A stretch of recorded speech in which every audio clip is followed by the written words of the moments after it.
পালিত স্নেহে তুমি ধন্য ধন্য হে।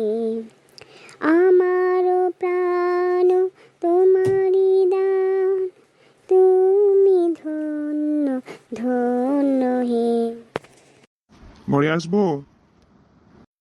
আসুন স্যার। আরে বাবু, তোকে ফোন করছিলাম, ফোন ধরিসনি কেন?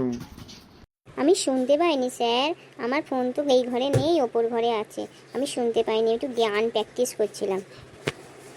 তোর মাকে আমি বলেছি তোকে নিয়ে একটু আমি বেরোবো। তাই আমাকে নিয়ে যাবেন? কিন্তু তোর মা তোকে কিছু বলে নে? তুই ফোনটা দেখ তো। হ্যাঁ, আমি দেখে আসছি ফোনটা। এমনিতে দেরি হয়ে গেল, ছেলেটা করে না। হ্যাঁ দেখলাম, মায়ের অনেকগুলো মিস কল। তাহলে তোর মাকে ফোন করে নে।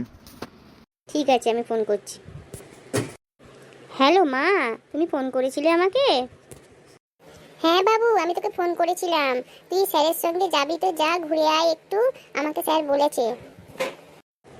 থ্যাংক ইউ মা, তুমি খুব ভালো মা। ঠিক আছে স্যার, আমি যাব, চলুন।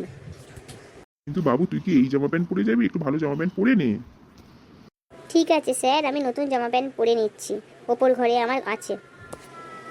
তুই জামা প্যান্ট পরে বাইরে আয়, আমি গাড়িতে বসে আছি। ও, আবার যাওয়ার আগে ঠাকুমাকে বলে আসবি। ঠিক আছে স্যার। যাই, গাড়িতে গিয়ে বসি।